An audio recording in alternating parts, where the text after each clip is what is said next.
Have you ever stopped to think that being kind might be making you weaker, more stressed, or even invisible? If you've always been the type to help everyone, but now feel like you're losing your own life in the process, this video is for you. I'll show you 8 ways misplaced kindness can be ruining your peace, your career, and your relationships, and how to regain balance, self-respect, and personal power starting today. It's not about stopping being kind. It's about being kind intelligently. Get ready, because this message will change the way you see things forever. Have you ever thought that being kind is making you weaker? Being kind is a virtue. It's something that connects us to others, builds trust, and strengthens relationships. But what if I told you that in some cases, kindness can be doing more harm than good? How many times have you been too kind, but then felt used? How many times have you helped someone, even when you were overwhelmed, and then felt angry at yourself for it? How many times have you kept quiet so as not to hurt anyone, but ended up hurting yourself inside? If you've always been the type to help everyone, but now feel like you're losing your own life in the process, this chapter is for you. This video will show you how boundless kindness can turn into emotional weakness, exploitation, or even silent self-destruction, and how redefining your kindness may be exactly what you need to regain strength, clarity, and self-respect. Kindness can become a trap most good people don't realize. Their kindness may be being used against them. When you say yes too much, avoid conflict at all costs, and put others' needs above your own, you start to lose touch with who you truly are. This may seem noble, but in practice it becomes a serious problem. Watch for the signs. You feel exhausted even without doing anything out of the ordinary. You have difficulty saying no for fear of being judged. You constantly accept unfair situations just to keep the peace. You feel invisible or undervalued by those around you. You miss opportunities because you don't stand up for yourself. These are signs that your kindness is no longer serving you. It's hurting you. Why does this happen? Many of us learn from an early age that being kind is being valued, that putting others first is the right thing to do, and that avoiding conflict is synonymous with maturity. But when this attitude becomes automatic, a constant response to external pressure, it ceases to be a conscious choice and becomes a toxic behavior pattern. You start acting kindly out of habit, fear, or a need for approval, not out of genuine love or real connection, and this comes at a price, because kindness without discernment becomes passivity. Kindness without boundaries becomes exploitation. Empathy without protection becomes emotional burden. What this video will show, in this video, we'll explore 8 ways excessive or misapplied kindness could be ruining your life and how to fix it with practical wisdom. You'll discover how kindness can undermine your self-esteem, how it can prevent you from growing professionally, how being too nice can attract manipulative people, and how to rebuild a healthy way of being kind without giving up on yourself. This isn't a video about stopping being nice. It's about stopping being stupid, about understanding that kindness without awareness becomes weakness, and that you deserve as much care and respect as you give others. Who needs to watch this? This video is for you if you constantly feel overwhelmed by helping too much. You've already been used for being too nice. You're afraid to say no because it might seem rude. You want to have more self-respect, but you don't know how to start. And you want to live with kindness, yes, but with boundaries, clarity, and strength. An important warning. The message of this video may be disturbing because we're going to touch on difficult truths that many avoid because they prefer the image of good people to the reality of those who live exploited, tired, or invisible. But if you're watching this far, you've probably begun to feel that something is wrong, that perhaps your kindness has become a shield, but also a prison. 2. What is kindness really? A concept revisited. Have you ever stopped to think about what kindness really is? Many of us learn from an early age that being kind is a good thing, that we should help others, be supportive, avoid conflict, and always be good people. But does this view of kindness still serve you at this stage? Because often, what we call kindness is nothing more than fear. Fear of being judged, fear of losing someone, fear of being seen as the rude or selfish. And when kindness comes from this place, it ceases to be a conscious choice and becomes a toxic behavior pattern. The difference between genuine kindness and passive kindness. Let's clarify one fundamental point. True kindness arises from a position of strength. It's something we give out of love, compassion, and a genuine desire to help. Passive kindness, on the other hand, comes from weakness. It's driven by the desire to please, avoid conflict, and maintain the approval of others, even at the cost of your own peace of mind. The difference lies in the motive. If you're kind out of conviction, you're being authentic. If you're kind out of fear of rejection, you're silently betraying yourself. Why are so many people tired of being good people? The problem isn't being kind. It's being too kind, with no return. In saying yes constantly, until you're bursting at the seams, in sacrificing your own emotional energy to protect others' feelings, while your own take a back seat. Think about it. Have you ever said yes when you meant no? Have you ever felt used after repeatedly helping someone? Have you ever avoided speaking your mind just to avoid hurting someone and then regretted it? These are clear signs that your kindness has become an automatic default, no longer a conscious choice. And it's tiring, not physically, but emotionally, because every time you ignore your own needs to meet others' needs, you send your brain a powerful message: others matter more than I do, and that message becomes reality. Whether at work, in relationships, or even within your own family, how kindness becomes a source of silent suffering. When kindness becomes a habit, not a choice, it begins to undermine your self-esteem. You begin to feel invisible. You begin to realize that people expect you to be available, but they rarely do the same for you. This breeds resentment, a kind of silent, pent-up anger that you don't always recognize, but it's there, and worse, you may be fueling it without realizing it. Behaviors like saying yes on impulse, avoiding confrontation out of fear, pretending everything is fine when it's not, and prioritizing others above yourself. These are signs of misapplied kindness, a kindness that no longer serves you. What society doesn't tell you about kindness. From a young age, we're conditioned to associate kindness with a high moral standing. At school, they praised those who were kind.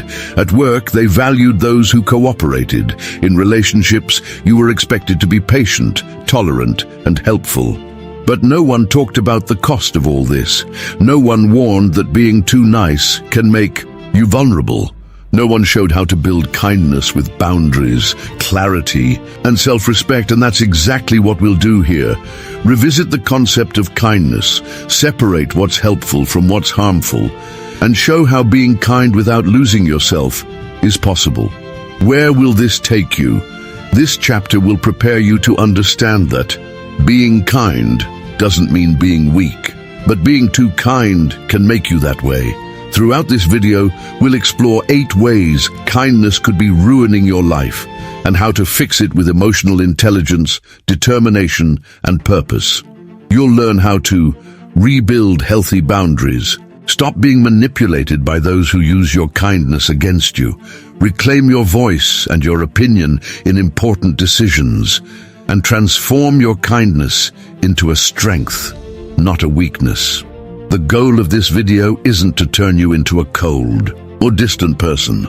It's to give you tools to be kind consciously, not by rote, so you can regain self-respect, self-worth, and inner peace without ceasing to be who you are. Because being kind is valuable, but being too kind without receiving anything in return is dangerous. And that's what we'll dismantle in the next chapters. Kindness versus self-esteem.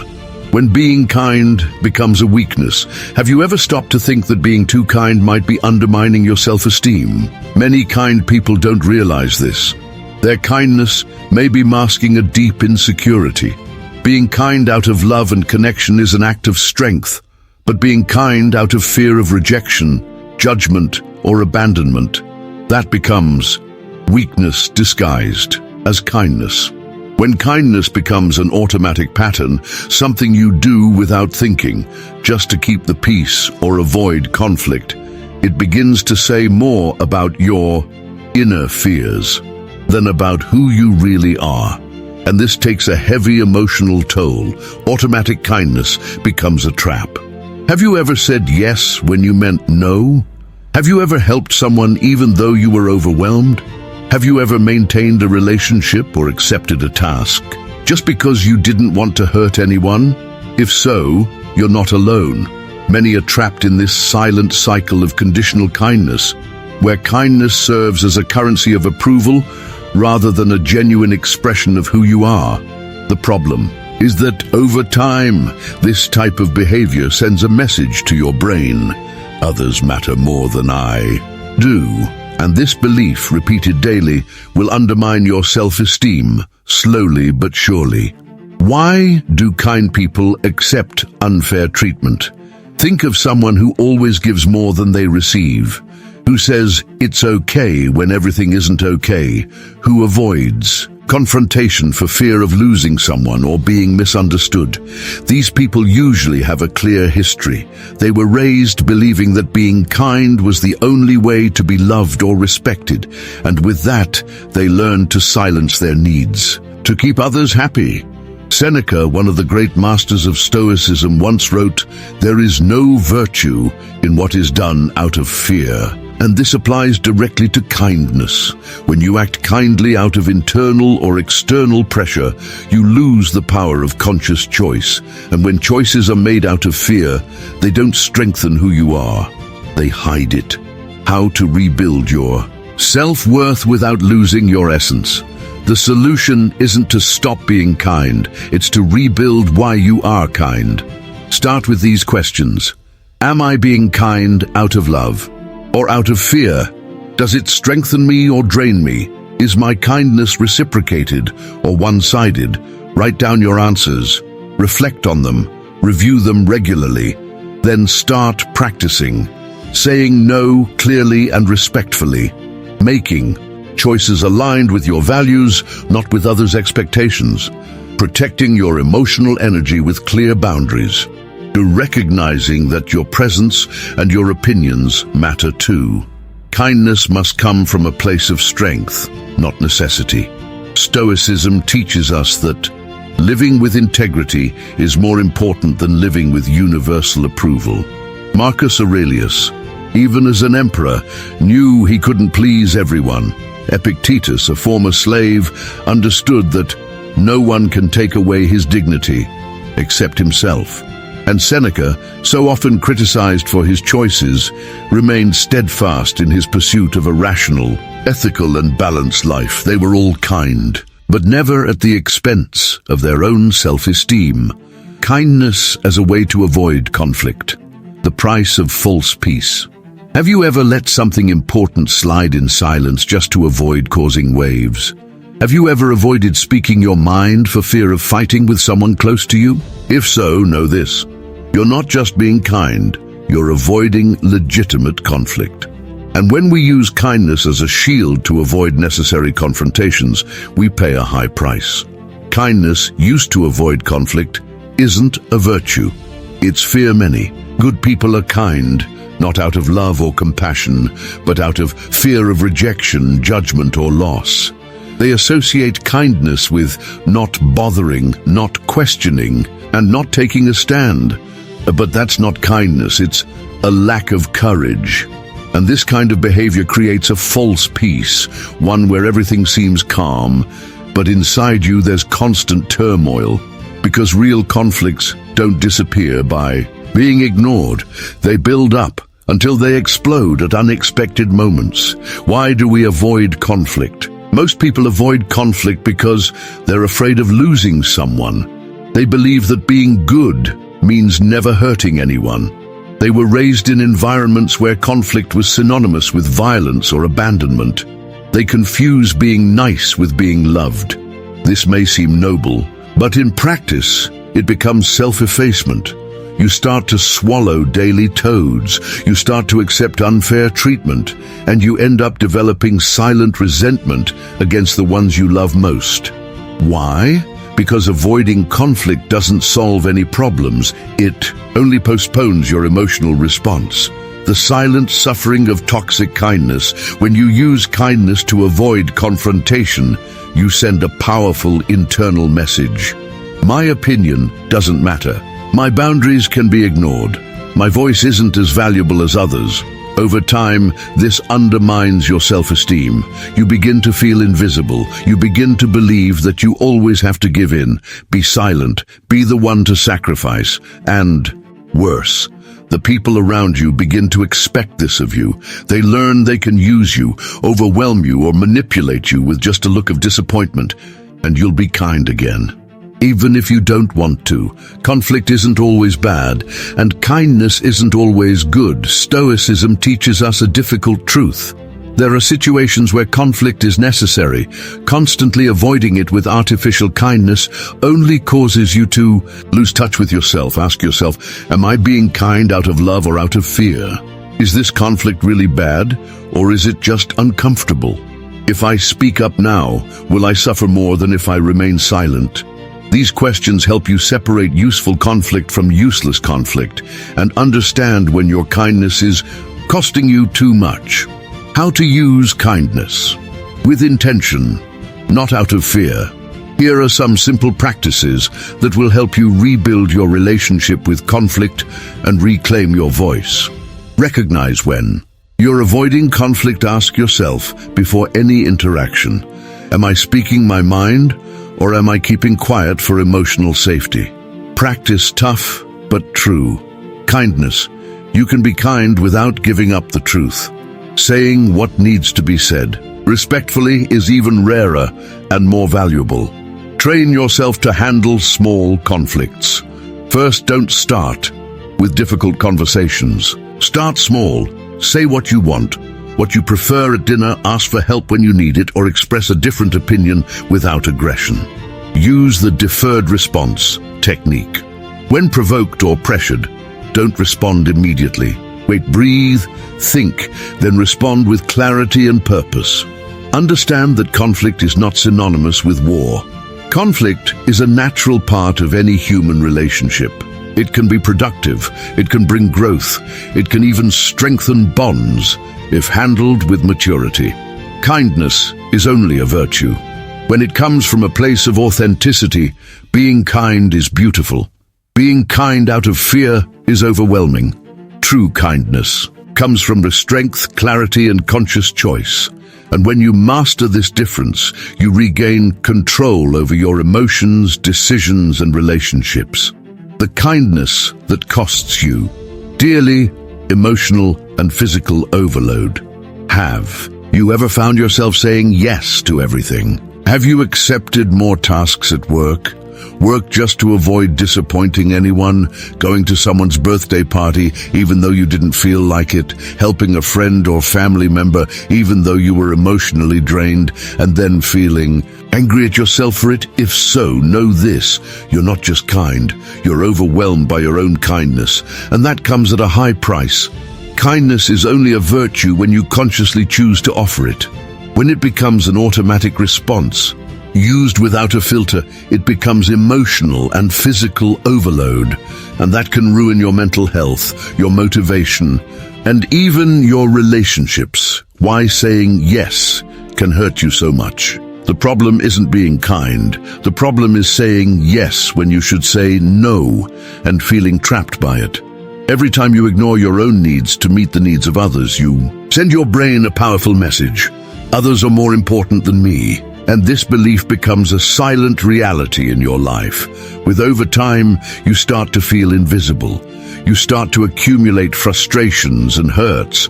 And worse, you start to associate kindness with constant sacrifice, not genuine connection. This is exhausting, and it damages your energy, your self-esteem, and your inner peace. Real examples of how kindness causes silent suffering. Let's talk about real people, like you. Joanna, 42 years old, mother and multitasking professional. Joanna was always known for helping everyone. At her children's school, at work, among friends. But for months she'd been feeling too tired, until after an intense week she simply gave up. Today she is in therapy to deal with the emotional exhaustion caused by years of automatic responses to every request. Carlos, 53 years old, the guy who never said no. Carlos was that employee who never turned down extra projects. He was the guy who took on responsibilities for his colleagues, avoided complaining, and kept the image of a quiet person. But inside, he was wearing himself out. One day, he simply exploded during a meeting and lost an important position because he didn't know how to set boundaries beforehand. Marta, 61, the grandmother who always put others first. Marta had lived her entire life caring for her family. When her children grew up, she continued to serve. Now her grandchildren, her husband, her neighbors. But when she tried to find something for herself, she heard, "Don't you ever think about yourself?" That's when she realized she had lost touch with herself due to decades of unrequited kindness.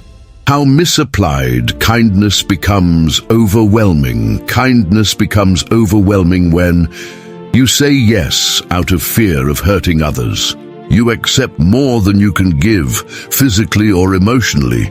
You don't set clear priorities for your own life, and you begin to feel silent anger toward those you help because you feel like no one does the same for you.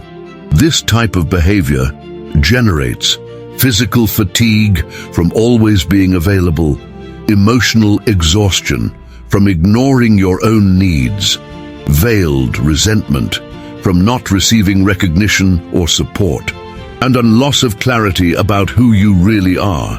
How to rebuild boundaries and protect your energy. It's time to change this pattern, to rebuild a way of being kind that doesn't drain you. Here are some practices. Ask yourself before saying, "Yes, do I want to do this, or am I doing it out of obligation?" Practice conscious no. You can be kind and still protect your energy. Set clear priorities. Say yes to what strengthens your peace. Say no to what abuses it. Use the pause technique. Before accepting something, wait a moment. This reduces bad decisions made on impulse. Being kind shouldn't cost you. Peace kindness should bring connection, not regret. It should generate love, not resentment, but when it's used. And D, without limits, without filter, and without awareness, it becomes a silent trap, and this can affect your mental health, your relationships, your motivation, and even your productivity, because being too nice without getting anything in return hurts, and many don't even realize they're hurting themselves. Kindness that isn't reciprocated. Toxic relationships. Kindness is one of the greatest virtues we can have. It builds trust, strengthens bonds, and brings lightness to relationships. But there's a serious problem. Kindness without reciprocity becomes exploitation. When you're kind to people who don't appreciate it and don't return the same respect, you start to feel used, invisible, and even emotionally drained. If you always give more than you receive in a relationship, this chapter is for you. Let's talk about how misplaced kindness can lead to toxic relationships, and how to rebuild self-respect, clear boundaries, and healthy connections. How to identify when kindness isn't reciprocated. Do you constantly do things for someone, but they never do the same for you? Do you give them attention, time, and affection, but when you need support, you feel alone? This is a sign of one-sided kindness. Here are some clear signs that you're in an unbalanced relationship. You always give in, even when you're right. Your needs are ignored or minimized. The other person only comes to you when they need something. You feel responsible for keeping the peace even when you're being wronged. You're never rewarded with gestures of affection or gratitude. These relationships start out feeling normal, even healthy, but over time they become silent sources of pain, where you lose touch with yourself and begin to live only to serve. The psychological impact of being kind without receiving anything in return. The greatest damage of unreciprocated. Kindness isn't in the other person, it's within you. Every time you choose to be kind and aren't seen or appreciated, your self-esteem takes a small hit. Over time, these blows become deep wounds. You begin to believe that being helpful is your only value, that your kindness is your only currency in relationships, and this leads to burnout, accumulated hurt, and often silent anger toward those you help most. Worse, you become invisible because no one recognizes your role, no one balances the relationship, no one protects your energy, except you. Why good people end up in unbalanced relationships. Many good people were raised with the idea that helping is valuable, that saying yes is loved, that avoiding conflict is mature. And this leads them into a dangerous pattern. They expect others to automatically recognize their worth. But the reality is this: toxic people don't recognize kindness. They exploit it. And while you expect recognition, they continue to take advantage of your kindness. This type of relationship creates a painful cycle. You give and give and give until the day you realize no one has ever given anything back. How to rebuild healthy relationships with clear boundaries. Being kind shouldn't make you vulnerable. It should bring you closer to people, not use you as an emotional shield. It's time to rebuild your relationships with clear boundaries and mutual respect. Start with these questions. Is my kindness reciprocated? Do I feel valued in this relationship? Do the people I live with also care about me? If the answer is no, stop investing so much in this relationship. Reevaluate how much you're willing to give and how much you're receiving in return. It's also important to learn to say no clearly and respectfully. Boundaries aren't coldness, they're conscious protection of who you are. And finally, invest in the connections that lift you up. Healthy relationships are those where kindness is mutual, where there is gratitude and genuine respect, not just dependence. Kindness is only a virtue. When it comes from a healthy place, you deserve relationships where your kindness is known, respected, and given back. If you're tired of being kind and still invisible, now's the time to stop being used, to start caring for yourself again with the same attention you give to others. 2. Rebuild self-worth and dignity, because being kind is valuable, but being too kind without any return is dangerous.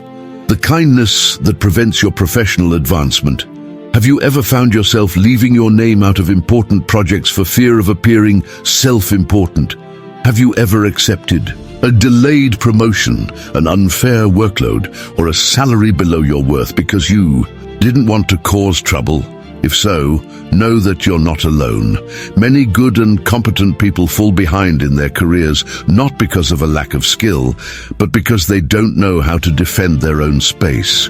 And this happens because they confuse kindness with passivity and kindness with submission. But the truth is this: being kind doesn't mean being invisible. Being kind doesn't mean failing to be fair to yourself. When kindness starts to hurt your career, in the workplace, being too kind can lead you to accepting more than your workload allows, avoiding asking for the recognition you deserve, not negotiating your salary or position firmly, constantly being used as a trustworthy person without real reward, or avoiding speaking your mind for fear of conflict. All of this may seem like being mature or knowing how to handle pressure, but in practice, it turns into self-sabotage. Because boundless kindness becomes professional weakness. And this leaves you more vulnerable to exploitation, overload, and lack of growth. Why being kind shouldn't cost you your position of strength. Being kind at work is valuable and necessary. Empathy, respect, and cooperation are fundamental to a healthy environment. But when you use kindness as an excuse to not speak up, to not stand up for your time, your space, or your fair compensation, you start to lose the respect of others and yourself. The problem isn't being kind, it's confusing kindness with a lack of courage. And this causes you to miss opportunities by not applying. Accept less than you deserve for fear of appearing greedy. Be constantly overwhelmed because you don't know how to say no, how to use kindness strategically. Here's the good news. Kindness and firmness are not enemies. They are allies. You can be kind and still stand up for your rights.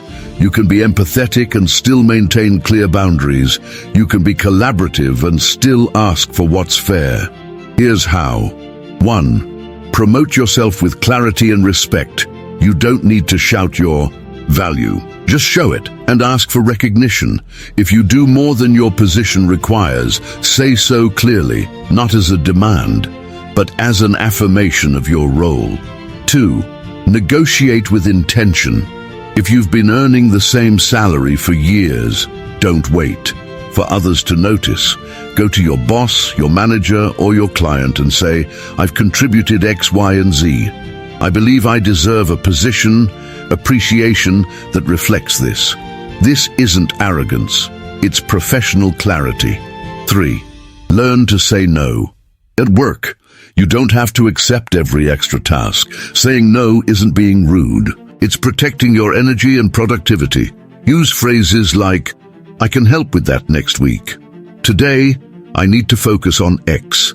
I'll deliver this by 5 p.m. And then I can help with whatever I can. 4. Recognize your value internally.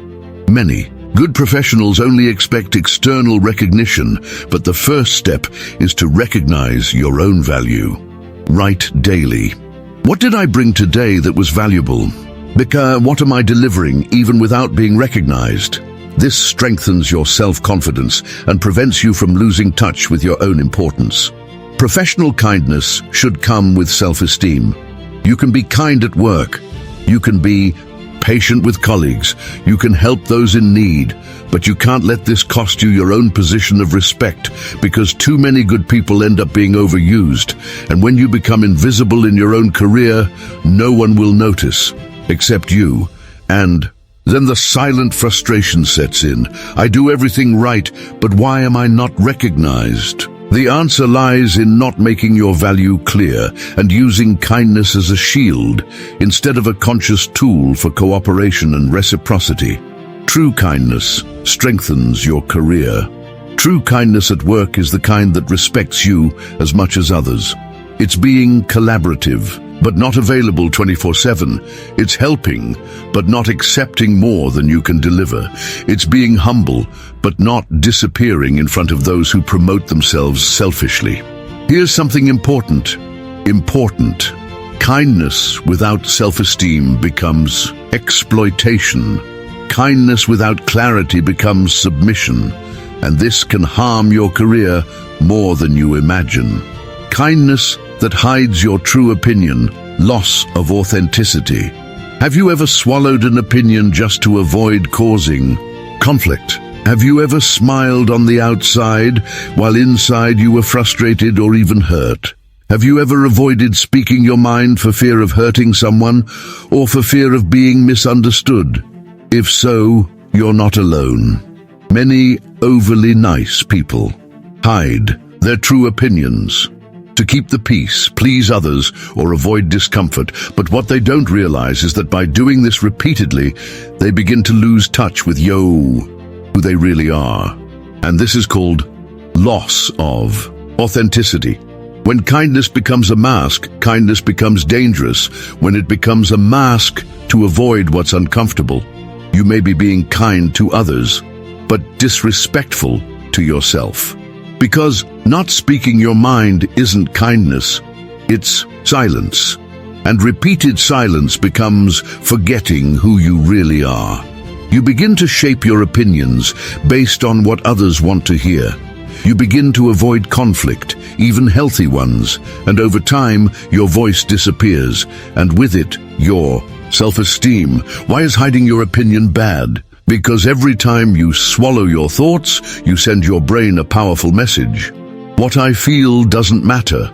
This may seem like a small choice at the time, but over time, this pattern makes you feel invisible, worthless, or irrelevant. And worse, people around you also start to stop taking you seriously because you always agree, always give in, always say okay, even when everything isn't okay. You stop being someone of trust and integrity and become someone predictable and fragile. And this affects your professional life, your relationships, and above all, your self-confidence. Kindness should come with truth, not fear. Being kind doesn't mean giving up your opinion. It means expressing it with respect, clarity, and maturity. You can be honest without being rude. You can disagree without being aggressive. And you can be helpful without being manipulative. The problem arises when you use kindness to avoid difficult conversations, to avoid confrontations that need to be faced, because avoiding conflict is not a sign of maturity, it's a sign of fear. And fear disguised as kindness becomes silent weakness. How to rebuild your voice with authenticity. Here are some simple but transformative practices. Reflect before you speak. Before you say okay, ask yourself, is this true for me? Or am I being kind out of fear of conflict? Train yourself to be direct and respectful. You might say, I understand your point of view, but I'd rather do it differently. I know this may not be popular, but I believe it's important to speak up. This isn't unkindness, it's kindness with courage. Write your true opinions first. Before you speak, write. This helps you organize your thoughts and find your truth without pressure. Use the deferred response technique. When you feel pressured to agree, say, let me think about this, and I'll come back with a clearer answer. This protects your mind and your authenticity. Recognize your worth. You have important opinions, you have unique perspectives, you have experiences no one else has, and this gives you the right to speak clearly and with self-respect. True kindness comes from the authentic you. Can be kind and still speak your mind. You can be empathetic and still stand your ground. You can be kind and still not disappear in front of others. Because being kind isn't about being invisible. It's about being sincere with intention. And when you reclaim your voice, you reclaim your self-esteem, your personal power, and your confidence. The kindness that begets manipulation.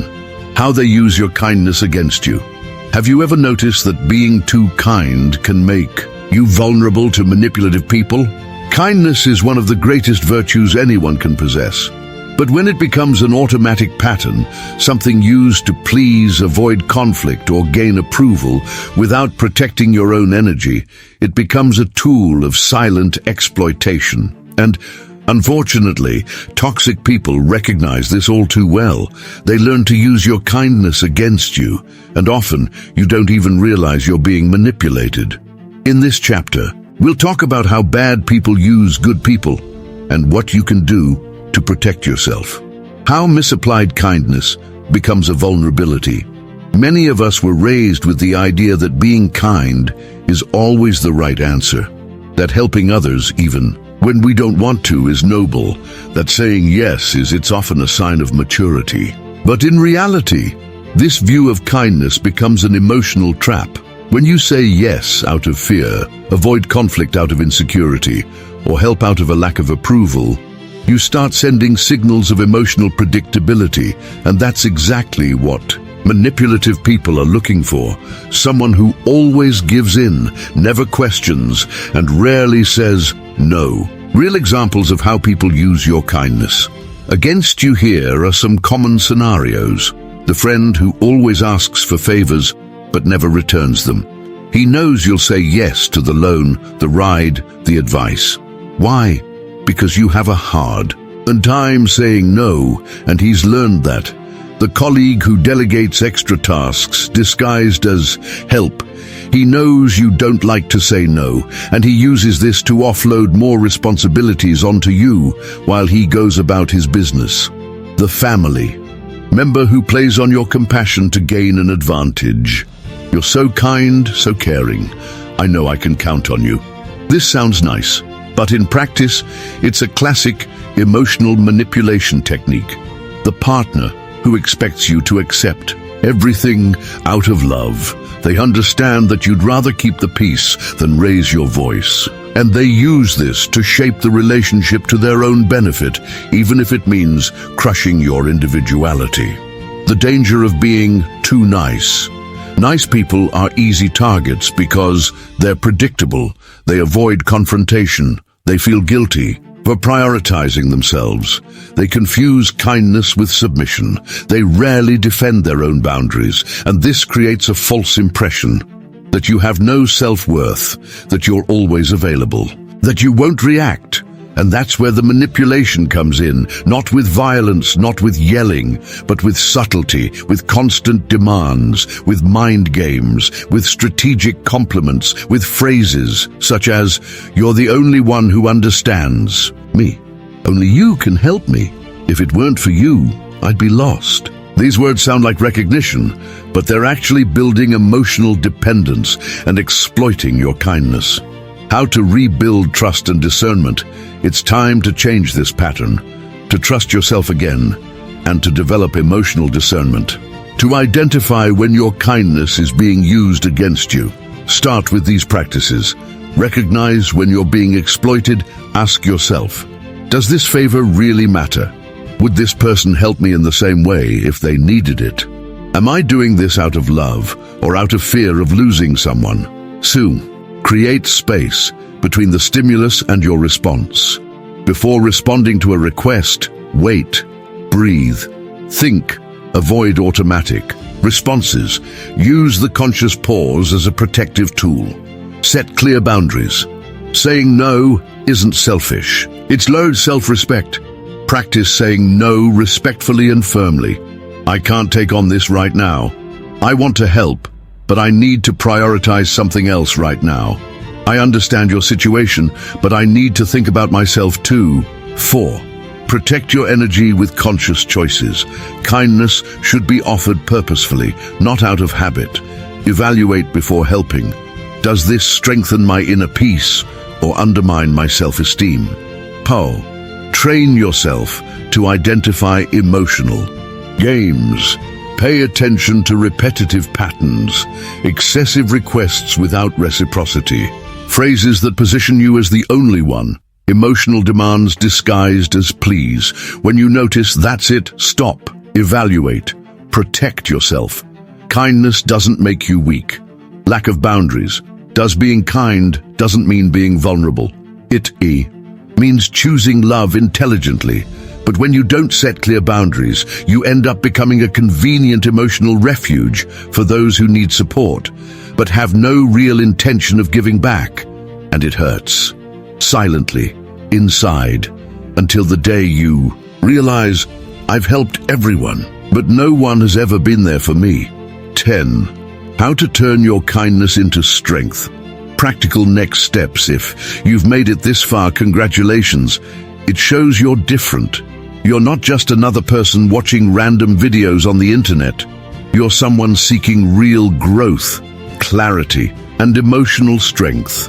Someone who wants to live with kindness, but without losing their own self-worth in the process. And that's exactly what in this final chapter we'll cover. How to transform your kindness into real strength with emotional intelligence and conscious boundaries. Kindness should come with choice, not habit. True. Kindness is a choice. It's something you offer with intention, respect, and reciprocity. But when it becomes an automatic pattern used to please, avoid conflict, or seek approval, it becomes emotional weakness. And that's not a virtue. It's vulnerability, necessity disguised as kindness. Next steps. How? To continue practicing kindness wisely, here are some practical actions you can start taking. Starting today. Ask yourself before saying yes. Before accepting a favor, a request, or a responsibility, ask yourself, is this good for me? Does this strengthen my peace or sap my energy? Would this person help me in the same way if they needed it? These simple questions help filter helpful kindness from toxic kindness. Practice the conscious no. You can be kind and still say no. Use phrases like, I can't handle this today. I want to help, but I need to prioritize something else. I understand your situation, but I need to think about myself too. Saying no respectfully is an act of self-esteem and clarity. Use the pause technique before responding. When someone asks for something, don't respond immediately. Wait, breathe, evaluate. This short pause protects your energy and prevents bad decisions made on impulse. 4. Write down your reflections after difficult situations. Before going to sleep, ask yourself, today, was I kind out of love or out of fear? When did I forget myself? What can I improve tomorrow? Writing helps organize your mind and separate fact from emotional fiction. Regularly review your relationships. Ask yourself, do these people also protect and value me as I value them? Is my kindness reciprocated or one-sided?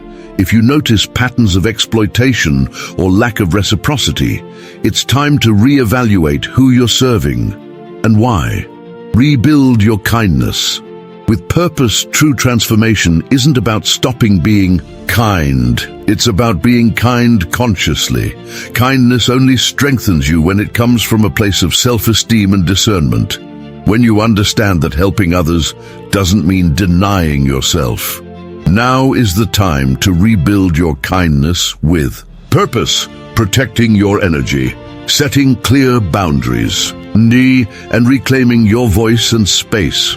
Kindness is not weakness, it's conscious strength. Being kind is a choice. Being kind with intelligence is a skill, and this skill can be trained, honed, and used with clarity and personal power. Because being kind is valuable, but being too kind without protection is dangerous. You're not just another person watching random videos on the internet. You're someone seeking real growth, clarity, and emotional strength. Someone who wants to take control of their life, even after years of misplaced kindness, exploitation, or burnout. This video showed how kindness can be one of your greatest gifts, or a silent trap that has left you overwhelmed, used, and invisible. Now, the most important question isn't, does this make sense? It's, what are you going to do with this starting today? Because knowledge without action changes nothing. Only what you do in the next few days will truly transform your life. Choose just one practice from this video. It could be saying no more firmly, writing down your daily reflections, or simply recognizing when your kindness is being used against you. Practice for 7 days straight, then choose another lesson. Over time, these small steps will build a new mindset, empowered kindness, clear boundaries, and restored self-esteem. If this content resonated with you, like to help others find this video, leave a comment with the first change you're going to implement. Turn on the bell and follow this channel. We'll continue bringing you profound and transformative content. Share with those who need it. Because being kind doesn't mean being weak. Thank you for watching, and above all, don't put off. Until tomorrow, what you can transform today. Your new mindset starts now.